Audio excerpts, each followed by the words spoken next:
don't really want to be that guy, but you're going to lose a whole lot of money in the stock market if you are investing in companies with a poor financial track record. But what does that really mean? What are the things you should look for, and how can you avoid stocks like this? Well, let's go ahead and break it down.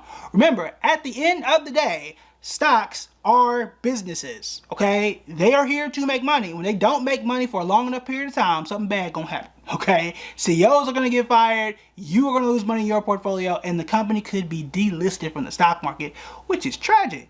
But a lot of times you can see this stuff coming from around the corner. Sometimes you can see it years in advance, but you have to know what to look for. The first thing that I would look for is dwindling cash. That means that you had cash 5 years ago, 10 years ago, and it is slowly falling down. Why is that a thing to be worried about, or a thing to even notice? One, you can find it inside of the balance sheet. You can find this on Public, you can find it on Google Finance, you can find this on Yahoo Finance, and almost anywhere, but those are the three most popular, at least for me.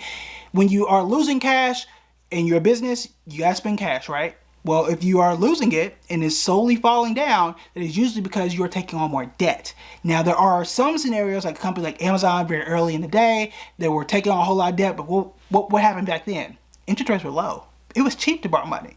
It ain't cheap no more. Y'all have seen interest rates, y'all have seen, or mortgage rates, you've seen credit card rates, and things have gotten more expensive. So if a company is slowly losing cash and they're taking on more debt, it's usually a very bad sign. So you want to be careful of companies that are consistently losing cash. There are years where a company will have a bunch of cash and the next year they don't. That's fine, because it's usually because they are buying a factory. They spend a lot on research and development. Sometimes it can be a lawsuit, which is not great, but that does happen. If you go into a deeper dive into all their financial statements, you'll see exactly what they spent money on. If you go to their annual statements, their 10K, you'll find everything that they spend money on, and they'll tell you exactly where that money went. But I can just very quickly say, oh look, this line is going down and that's cash. I might want to move on to something else. And it's usually not something that I see enough investors start to look at when they hold stocks that are losing 60, 70, 80% of their money. I don't want you to be in that situation. But there's also something else. Usually when a company either cuts or suspends its dividend, that is a red flag. Now, I want to be very careful here.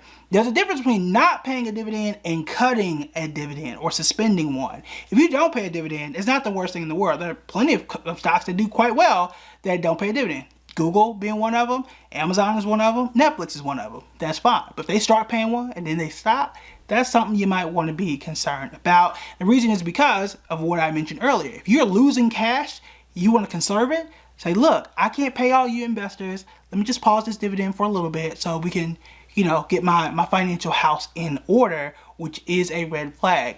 Ford did this a few years ago. I want to say GE did this in 2017.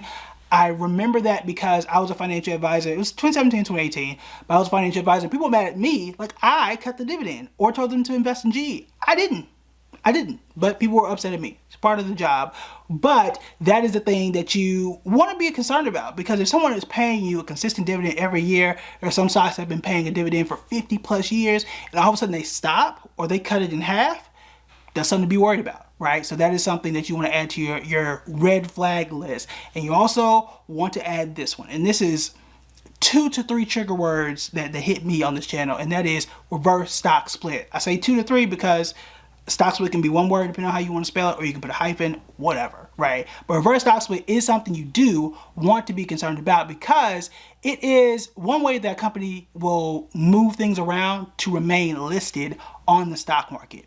That means that if you are delisted, right, that means you're off New York Stock Exchange, you can't buy shares, they can't sell shares, or it makes it harder for them to sell shares, and that's going to make things very difficult for them, and is usually a sign that things aren't going well. And what they do is increase the price of the stock and reduce the number of shares to make it appear that the company is doing better than what they may be doing. Now, it is totally legal. There are things that are regular stock splits that appear to make companies look cheaper, and that's really to, I don't want to say fool, but it's meant to help investors gauge stocks. So for example, you may feel like a stock that's $500, oh, it can't go higher, it's already $500. So you do a stock split, now it's only $100.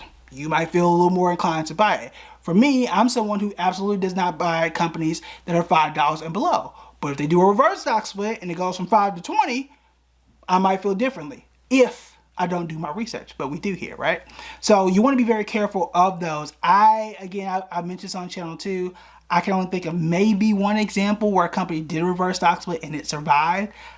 I would say well over 95% of the time, it's usually not a good thing for that company. And also for new investors, it can be very confusing because you will think you made a lot of money or you'll think someone stole your shares, and that's not actually the case. So be very careful when you see a company losing cash, cutting dividends, and considering a reverse stock split. Those are red flags that you might want to avoid. But if you're someone that is investing in something that's considering doing a reverse stock split and you want to learn more about it, then I have the video for you, and that is right here.